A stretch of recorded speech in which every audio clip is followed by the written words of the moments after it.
विभूजन का मैं विष्णु लक्ष्मी फाउंडेशन की ओर से स्वागत करती हूँ। मीरा चरित्र कथा जो वाचन शुरू किया है हमने कल से, उसके आज एपिसोड 2 में कल हमने संतोष मोजानी जी से जाना मीरा जी के जन्म के बारे में, और हम सब इतना खो गए उनकी मधुर वाणी में कि पता ही नहीं चला कब 30 मिनट्स ओवर हो गए। तो आज सभी बहुत बेसब्र है सुनने के लिए। मैं संतोष चाची जी का स्वागत करती हूँ अपने शब्द सुमन से। जय श्री कृष्ण चाची जी। जय श्री कृष्णा।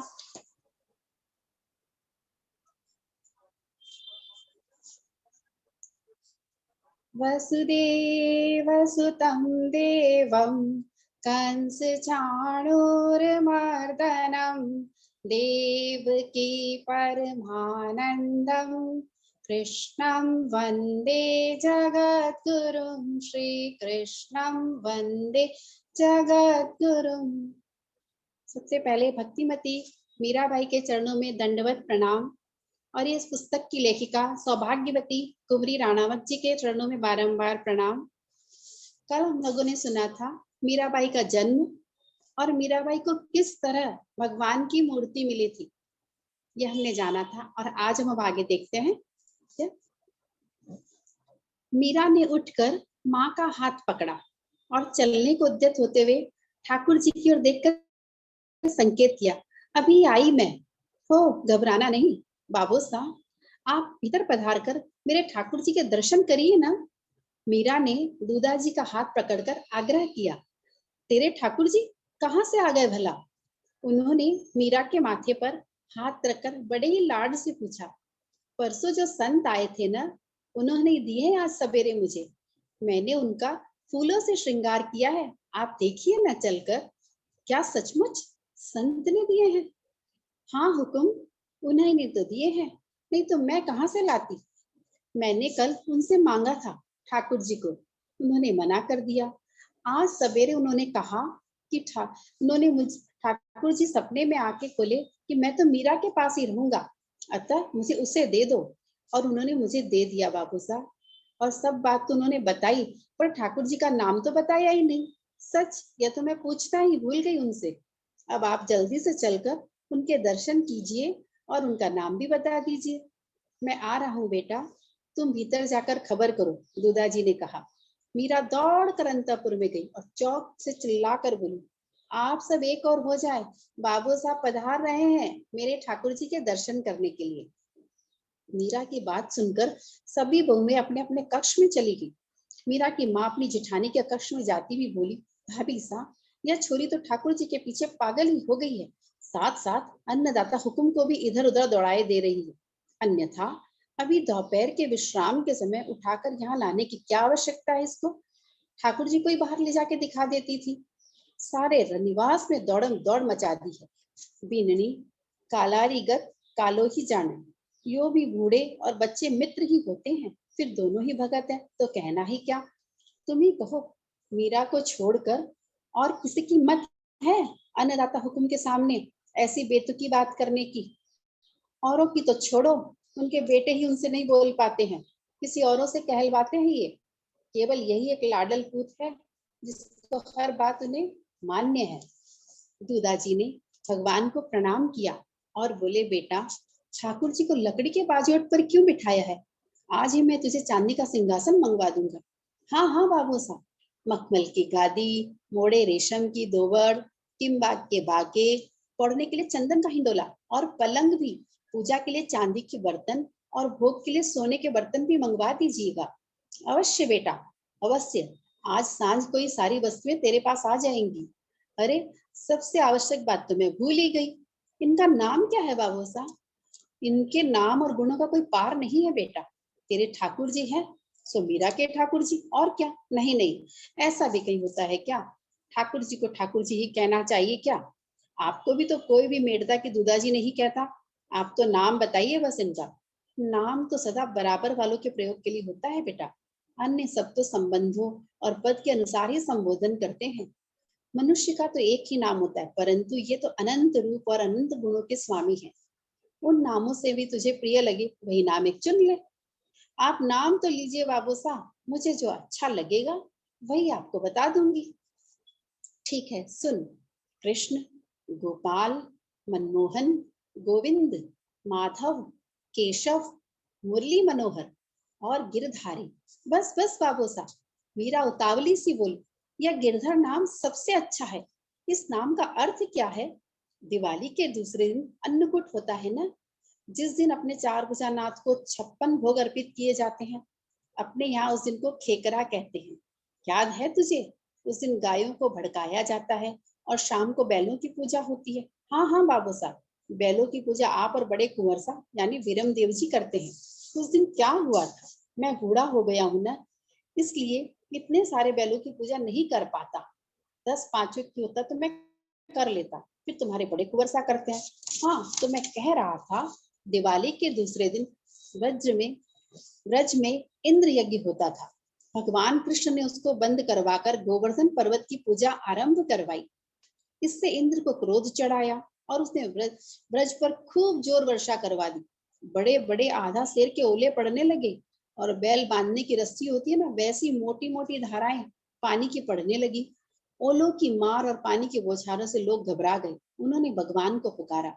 भगवान सबको लेकर गोवर्धन के समीप गए और उसे हाथ से ऊपर उठाकर छत्र की भांति तान दिया। वज्र ब्रज के लोग अपने ढोर, डंगर, छोरा, छोरी और गठड़ी मुठड़ी लेकर उसके नीचे आ घुसे। 7 दिन तक प्रभु अपने बाएं हाथ की छोटी उंगली पर पर्वत उठाए रहे और दाहिने हाथ से बंसी बजाते रहे। वे निरंतर वंशी वादन करते रहे। किसी का ध्यान समय, भूख, प्यास, थकान की ओर न जाए। अपना चक्र ब्रज के ऊपर छोड़ा। वर्षा की जोर और ओलों से किसी के घर झोपड़े न ढह जाए। चक्र ने सब जल सौंख लिया। 7वें दिन वर्षा बंद हुई तो उन्होंने सबसे घर जाने को कहा। उनके निकल जाने पर पर्वत ज्यों का त्यों नीचे रख दिया। उस दिन से उसका नाम गिरधारी अथवा गिरधर पड़ा। समझी बेटा? कहते हुए दूधाजी ने मीरा की ओर देखा। देखते ही वे चौंक पड़े। कुछ करे इसके पूर्व ही मीरा के पास खड़े एक बालक ने, क्या हुआ मीरा, कहकर उसे हाथ से हिलाया और मीरा चेतनाहीन मूर्ति की भांति भूमि पर जा गिरी। दूधाजी शीघ्रता पूर्वक उसे गोद में उठाकर बाहर के महलों में चले गए। बच्चों के मुख से सारी घटना सुनकर स्त्रियां चिंतित होकर सोचने लगी, हंसती खेलती बालिका को अकस्मात ऐसा क्या हो गया। जन्मदात्री माँ की चिंता और चिंतन। रात्रि विश्राम के लिए जब रतन सिंह जी पत्नी के कक्ष में आए तो उनके मुख से मीरा को ठाकुर जी प्राप्त होने, दूधाजी के रनिवास में पधारने और पुत्री के अचेत होने की बात सुनी। बेटी ने सहेलियों के साथ गुड़िया खेलती है, न अन्य दूसरों के खेल अन्नदाता हुक्म से संगीत की शिक्षा दिला रहे। सो तो ठीक है, वैसे आवश्यकता तो उसकी भी नहीं है। उसे क्या महफिल में गाना है? विधिवत सीखे। साधारण भजन और समय समय पर गाए जाने वाले गीत तो अपने यहाँ की दासियां और गाने बजाने वाली जातियां भी गा ही लेती हैं। पर और उससे वो सीख ही जाएगी। फिर भी सीखे तो कोई बात नहीं, किंतु यह योग, रनिवास में इस बात की बहुत चर्चा है। बेटी की जात को योग सीखकर क्या करेगी वो? इसे क्या ससुराल नहीं जाना है? और जाएगी तो क्या वहां आसन लगाकर आंख मूंद कर बैठने के लिए कोई ले जाएगा इसे? उसे घर गृहस्थी की कार्य नहीं आएंगे तो दासियों की भूल कैसे पड़ सकेगी? राजनीति नहीं जानेगी तो पति की समस्याओं को कैसे समझेगी? शस्त्राभ्यास नहीं करेगी तो अच्छे बुरे समय में किसका मुंह ताकेगी? कोई मुझे इस प्रकार की बातें पूछता है तो उत्तर ही नहीं सूझ पड़ता। मैं स्वयं को ही नहीं समझा पाती तो औरों को क्या बताऊंगी? बेटी को कुछ तो कहूं और कब कहूं और कैसे? उसे अपने शिक्षकों और पूजा से जो थोड़ा समय में अवकाश मिलता है, उसे वह जोशी जी का माथा खाने और अन्नदाता हुकुम से पंचायत करने में खर्च कर देती है। यदि भोजन, स्नान, पूजा और शयन न करना हो तो वह कभी रनिवास में पैर ही न रखे। मैं समझ नहीं पाती कि पुरुषों के जैसे स्वभाव की यह पुत्री भगवान ने कैसे दे दी। कहते कहते वीर कुंवरी जी की आंखों में आंसू बहने लगे। भगवान ने ऐसी पुत्री कैसे दी सो तो नहीं जानता, किंतु झाली जी, मैंने अनेक बार दाता हुक्म और संतों के मुख से सुना है कि मीरा साधारण बालिका नहीं है। इसके माता पिता होने का यश प्रदान कर भगवान ने हम पर बहुत कृपा की है।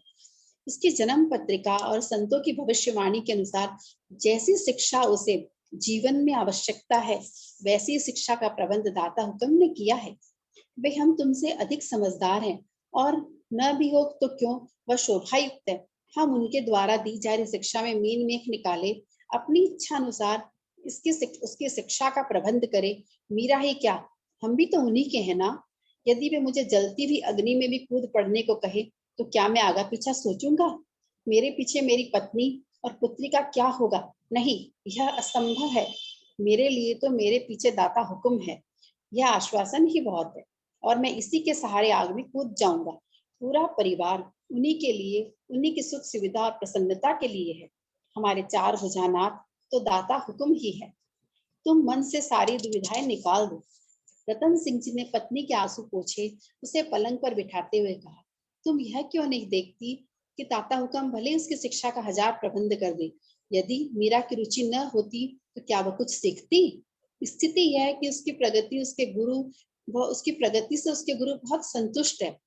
वह क्यों नहीं अन्य बच्चों के साथ खेलती, क्यों नहीं दूसरी लड़कियों की भांति स्त्रियों के झुंड में बैठकर उनकी श्रृंगारिक बातें सुनती, क्यों वह अपने रहन सहन और से उदासीन है? इसलिए कि वह उन सबसे भिन्न है। दाता हुक्म ना समझ नहीं है। उसकी शिक्षिका ऐसा उल्टा प्रबंध करे। बड़े दादोसा, बड़े भाई और बिछले दादोसा की बेटियां नहीं है क्या? उन्हें तो दाता हुक्म नहीं फरमाते संगीत और योग सीखने के लिए, फिर इसे ही क्यों? मन में निश्चय कर लो, यही उसके लिए आवश्यक है। उन्होंने पत्नी की पीठ पर हाथ रखा, दूसरे हाथ से उसका मुख अपनी ओर फेरते हुए बोले, सुनो, एक बात बताऊं तुम्हें। एक बार अजमेर में एक ज्योतिषी ने मेरी जन्म पत्रिका देखकर कहा था कि आपकी कुंडली के 5वें घर में चंद्रमा जिस स्थिति में है, उसे देखते हुए आपको केवल एक कन्या संतान प्राप्त होगी। वह कन्या आपको ही नहीं, पूरे वंश को यशोज्वल कर देगी।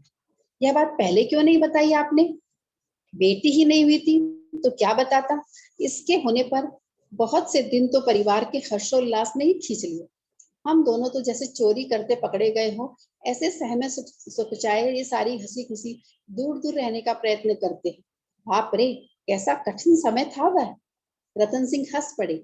सारे उत्सव के केंद्र होते हुए भी उनसे दूर रहना, मन में खुशी होते हुए बाहर प्रकट न होने देना बहुत कठिन काम है।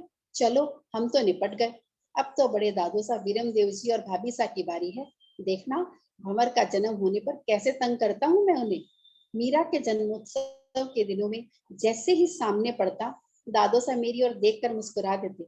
मैं घबरा जाता, कहीं और न देख ले, नजरें झुका लेता या मुंह दूसरी ओर फेर लेता। बाद में तो मैंने निश्चय ही कर लिया, उनकी ओर देखना ही नहीं है, किंतु वे पुकार ले भाया कहकर और आंखें अनायास उठ जाती।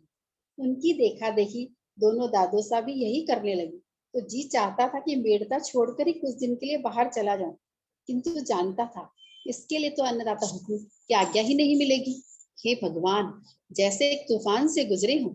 तुम स्त्रियों को बड़ा आराम है, कम से कम ससुराल में ऐसी लज्जा, थोड़ी बहुत छुट्टी है, पीहर में तो रहना ही कितना होता है। हम तो दोनों ओर से मुसीबत है। कब तक होगा भाभी सा के बालक का जन्म? अब अधिक समय नहीं है, महीना 15 दिन और।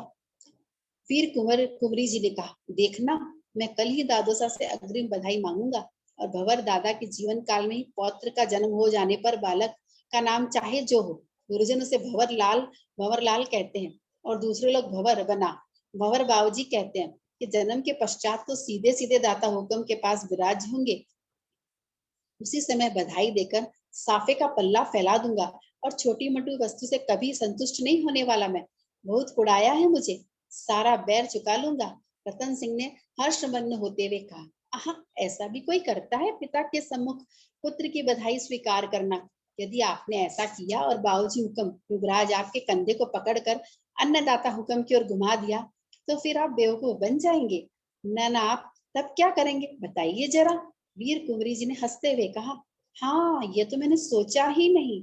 ऐसा करूंगा, जब महफिल होगी तब मैं इस प्रकार साफे का पल्ला फैलाऊंगा कि मानो दाता हुक्म की नजर बचाकर ऐसा कर रहा हूँ, किंतु वास्तव में दाता हुक्म भी देख ले और दादो सा हुक्म भी।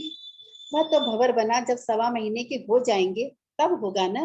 उस समय भी यदि बाबूजी हुक्म ने आंखें फेर ली, क्या पल्ला फैलाए बैठे ही रहेंगे? भंवर बना पर नजर न्यौछावर कुछ नहीं करेंगे? जाने भी दीजिए ना, वे बड़े हैं, उन्होंने आपको चिढ़ाया उड़ाया तो आवश्यक तो नहीं कि बदला ही लिया जाए। अकेले में मांग लीजिएगा जो चाहे, मैं भी सुनूं क्या मांगेंगे? जागीर, हाथी, घोड़ा, सोना? अरे नहीं, इन वस्तुओं की क्या गिनती उस खुशी में। क्या मांगूंगा? तुम ही कुछ बताओ ना। अब मैं क्या बताऊं? यदि भगवान से मांगना होता तो नवजात बालक के लिए उसका भवर पद, पौत्र पद या खंडता मांगते। बाबूजी, हुकुम से मांगने के जैसा तो कुछ भी सूझ ही नहीं रहा है। ठहरो, मुझे एक बात सूझ रही है। देखो, छोटे दादो सा रायमल और छोटे भाई जोधपुर चले गए हैं। अब जोधपुर से युद्ध अनिवार्य सा हो गया है। युद्ध में कभी भाई आमने सामने हुए तो टाल जाना, हरामखोरी और लड़ना, मन में अथाह स्नेह लिए खंग से एक दूसरे का खून बहाना जैसा कठिन कार्य है ना? ठीक फरमाते हैं आप, किंतु हुक्म, यही तो क्षत्रिय धैर्य और धर्म की कसौटी है। हमारा धर्म भी ऐसा कठिन है कि इसमें बाप बेटे, भाई भाई कुछ नहीं होते। कर्तव्य, धर्म, स्वामी भक्ति क्षत्रिय के सगे संबंधी है। रण से पूर्व वे गले मिलते हैं और रण में उनकी तलवारें मिलती है। होठों पर हंसी के लिए एक दूसरे के वारों पैतरों की प्रशंसा करते हुए भूखे नहार शेर जैसे एक दूसरे पर टूट पड़ते हैं। आप राठौड़ों की तो बात ही क्या है। माथा कट कर गिर पड़े, फिर भी आप लोगों की तलवार नहीं रुकती। ऐसा रणरंग चढ़ता है कि सिर विहीन धड़ न गिरता है न पीछे हटता है। इसी से तो आपको कबंध का विरध प्राप्त है। हाँ, आप अपने बड़े भाई से कुछ मांगना चाहते थे ना?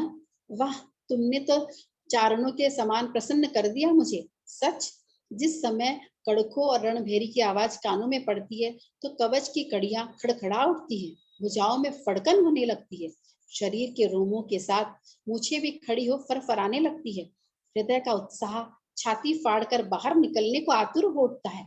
ऐसे में हाथ में असली सार लोहा की सांग हो और गांधारी घोड़े की लगाम हो तो राजपूत के लिए धरती ओछी पड़ जाती है। मैंने तो जो देखा सुना वही अर्ज किया है, कोई अतिशयोक्ति तो नहीं की। आज तक तो यही देखा जाना कि अपनी स्त्री कर्तव्य पालन और शरणागत के लिए राजपूत सारी दुनिया को आग लगा सकता है। तब तुम ही कहो, ऐसा करना क्या अनुचित है?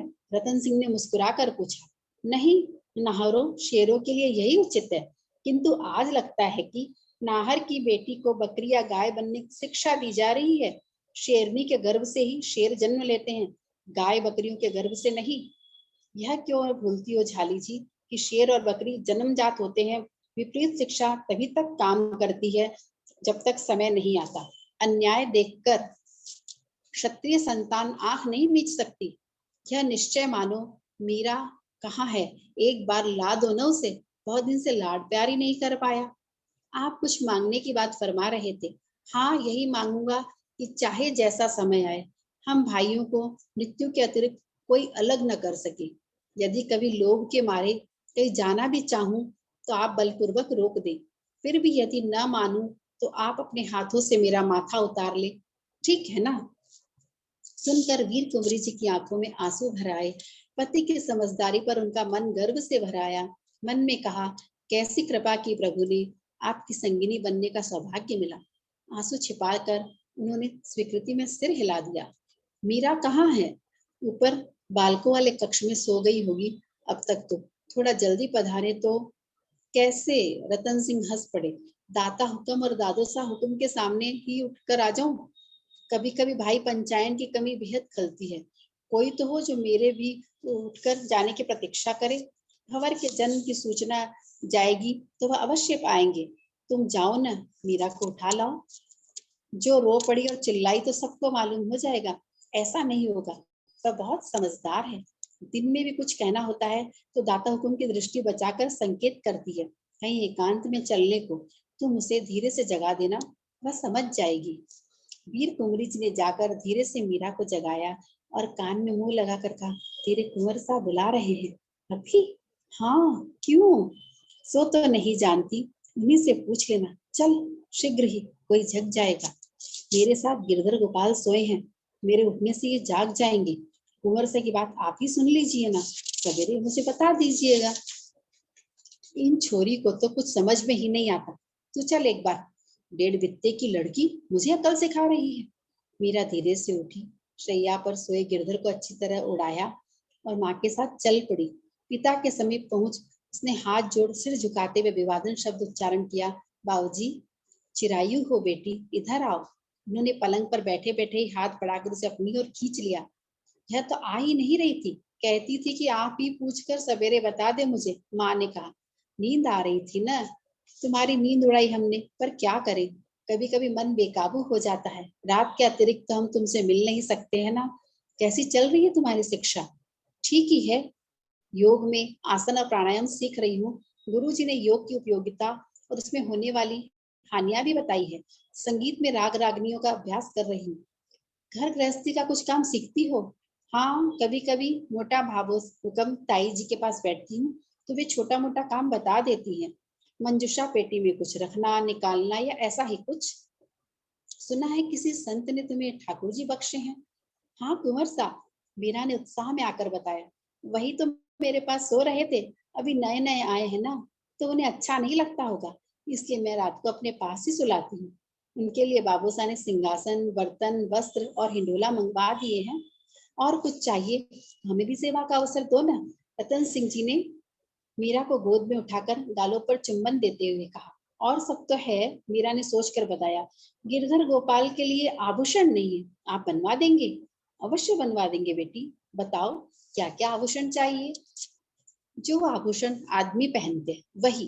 गिरधर गोपाल कोई लड़की ही है कि हसली चूड़ी चाहिए? नहीं बेटी, वही तो एक आदमी है। रतन सिंह जी हंसकर बोले। मैं तो यह जानता था कि पैरों के लिए लंगर बनवाओ या पाजेब, छड़े हाथों के लिए कड़े या पोंची। बनवा सकते हो तो बनवा ही दे, अच्छी बात है। आजकल श्री गदाधर जी जोशी महाभारत की कथा कह रहे हैं, तुम सुनती हो ना? मैं तो नित्य ही बाबूसा के पास बैठकर सुनती हूँ। आप ही तो कभी कभी गायब रहते हैं। भाई तुम्हें और बाबू सो तो कुछ काम है नहीं, हम ठहरे सेवक राज्य के। सो दौड़ते दौड़ते कभी कभार थोड़ा बहुत ज्ञान हमारे कान में पड़ जाता है तो सुनकर कृतार्थ हो लेते हैं। बाबू साहब फरमाते हैं कि यह ज्ञान ही मरते समय काम आता है, इसलिए ध्यान से सुनकर उस पर विचार करना चाहिए। ऐसे भागते दौड़ते सुना और विचार न किया तो वो कान से निकल पड़ेगा ना, पेट में कैसे पहुंचेगा, बचेगा कैसे, बताओ? रतन सिंह जी ने हंसकर बेटी को छाती से लगा लिया। हम तो चार भुजानाथ से यही मनाते हैं कि बेटी मातृभूमि के लिए रण में तलवार चलाते हुए प्राण छूटे, इसमें न कुछ सुनना पड़े न गुनना। अत्याचारियों और अन्यायियों से आर्तजनों की रक्षा और प्रभु का नाम, केवल यही तेरे पिता का धर्म कर्म योग और ज्ञान है। तुम बताओ, यह सब तो सीखती हो, स्वास्थ्य के लिए कुछ खेल कूद भी करती हो? हाँ कुंवर साहब, बाबू साहब फरमा रहे थे 1 वर्ष बाद घोड़ा और शस्त्र चालन भी सिखाएंगे। अभी क्यों नहीं?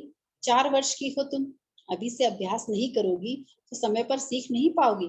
बाबू साहब फरमा रहे थे कि 1 वर्ष में मेरी संगीत शिक्षा पूरी हो जाएगी। वह जो समय बचेगा उसमें सामान्य शस्त्र और अश्व शिक्षा हो जाएगी। अब मैं जाऊं कुंवर साहब, गिरधर गोपाल अकेले है ना? जाओ बेटी, तुम्हारी माँ तुम्हें पहुंचा देंगी। नहीं कुंवर साहब, मैं चली जाऊंगी, डर वर नहीं लगता मुझे। भाबू आप यहीं विराजे। पिता की गोद से उतरकर मीरा ने कहा, माता को पुनः प्रणाम किया और देहरी लांघकर बाहर निकल गई। माता पिता दोनों ही वात्सल्य विगलित दृष्टि से अपनी इस असामान्य कन्या को जाते हुए देखते रहे। मोह माया तो जैसे से छू भी नहीं गई। वीर कुंवरी जी ने कहा, बच्चों को माँ से कितना मोह होता है।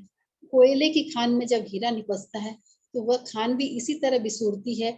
वह क्या तुम्हारा सम्मान नहीं करती? माँ का हृदय सम्मान का भूखा नहीं होता, उसे बालक का स्नेह चाहिए। पास बैठी हो तब भी लगता है बहुत दूर है। क्या कहा तुमने? अभी कितने मीठे स्वर से बोली कि भाभू आप यहीं विराजे, इससे अधिक अच्छा लगता है मुझे यदि वह कहती, भाभू मुझे गोद में उठाकर वापस छोड़ पधारो, मुझे डर लगता है। अथवा यह कहती, भाभू मैं भी आपके पास ही सो जाऊं, मुझसे अधिक तो उसे अपने ठाकुर जी की चिंता है। झाली जी अब ये आशा छोड़ो, हम दोनों इसे भूमि पर लाने में निमित्त मात्र हैं। यह कोई महान आत्मा है जो अपना प्रारब्ध पूरा करने और जीवों का कल्याण करने यहाँ आई है। भंवर जयमल का जन्म। संवत 1564 की अश्विन शुक्ला एकादशी को वीरम देव जी के पुत्र भंवर जयमल के जन्मोत्सव के उपलक्ष्य में छूटी तोपों की आवाज से मेड़ते का गढ़ और नगर गूंज उठा। दमानियों के गीत और नगारों से नगार खाना धमधमा गया। बधाई मांगने और देने वाले की ऐसी एलम रेलम बच गई कि चारों ओर सिर ही सिर नजर आने लगे। सिंह पौर के ऊपर खड़े दो आदमी चांदी के सिक्के अंजलि भर भर कर फेंक रहे थे। मर्दाने महल में राव दुदाजी प्रसन्न मुद्रा में गद्दी पर विराजे थे। उनसे लगकर मीरा बैठी थी। दुदाजी के दोनों रतन सिंह जी और रायल सर जी बैठे थे। दुदाजी के सामने मोहरों स्वर्ण मुद्राओं का थाल भरा हुआ रखा है। नगर के और परिवार के विशिष्ट जन आते बधाई देकर अंजलि में रुपए लेकर नजराना करते। जिसके पिता संसार में विद्यमान होते उसकी अंजलि रुपए दुदाजी नहीं लेते, केवल उसे छूकर मुट्ठी भर अथवा अपनी अंजलि भर स्वर्ण मुद्राएं रख देते। जिसके पिता नहीं होते उसकी अंजलि सिक्के लेकर रख लेते और स्वर्ण दे देते। नगर सेठ आए, अंबारी आभूषण सहित सजा धजा हाथी, एक घोड़ा और थाल भर स्वर्ण मुद्राओं से नजराना किया। आप स्वयं कहिए सेठ जी, क्या दे हम आपको? आपने तुच्छ भेंट स्वीकार करके मुझे बहुत सम्मान बख्शा है महाराज। आपके हाथों से मिली चांदी की पावली चवन्नी भी मुझे गौरवान्वित करने को बहुत है, कहकर उन्होंने अंजलि फैला दी। दुदाजी ने अपनी अनामिका से उतारकर हीरे की अंगूठी उसकी अंजलि में रख दी और रतन सिंह को संकेत दिया। वे चांदी का एक थाल जो कपड़े से ढका हुआ था उसे लाकर दुदाजी के सामने झुके। उन्होंने थाल को हाथ से स्पर्श किया। रतन सिंह ने वह थाल सेठ जी को दे दिया। उसमें जरी का सरोपाव, जड़ाऊ सिरपेश, कंठी, सोने की मूठ, जरी की म्यान में तलवार थी। सेठ जी ने झुककर थाल ले सिर से लगाया, समीप खड़े अपने सेवक को थमा दिया। राजपुरोहित, चारण, भाट, दमामी, भांड और राजमहल के सेवकों को निपटाते निपटाते तो लगभग 10 घंटे निकल गए। इस चक्रव्यूह से निकलकर दुदाजी संतों के समीप पहुंचे। द्वार से ही उनके चरणों में प्रणाम करके बोले, मेड़ता के इस तुच्छ राज्य सहित सेवक दुदा राठौर के श्री चरणों में प्रणत है। उनका आशीर्वाद प्राप्त करके उन्होंने विश्राम के लिए कमरबंद खोला। राज ज्योतिषी ने बताया, बालक जयमल महान योद्धा है और उच्च कोटि के भक्त होंगे। राजपूत का पुत्र योद्धा तो होना ही चाहिए, ऊपर से भक्त हो, यह तो जैसे सोने में सुगंध है। दुदाजी के हृदय में आनंद जैसे समाता ही न था। आज मेरा चरित्र का यहीं तक विश्राम करते हैं और कल पुनः वापस चालू करेंगे। आनंद है, आनंद है, आनंद में रहे, कल क्या हुआ कल क्या होगा इसकी चिंता न करें। आनंद है, आनंद है, आनंद में रहे, कल क्या हुआ कल क्या होगा इसकी चिंता न करें। सियावर रामचंद्र जी की जय, मोर मुकुट बंसी वाले की जय, श्री भक्तिमती मीराबाई की जय हो और कुंवरी राणावत जी की जय हो। जय श्री कृष्ण। बहुत बहुत धन्यवाद इतने सुंदर कथा वाचन के लिए। संतोष चाची जी का तहे दिल से आभार।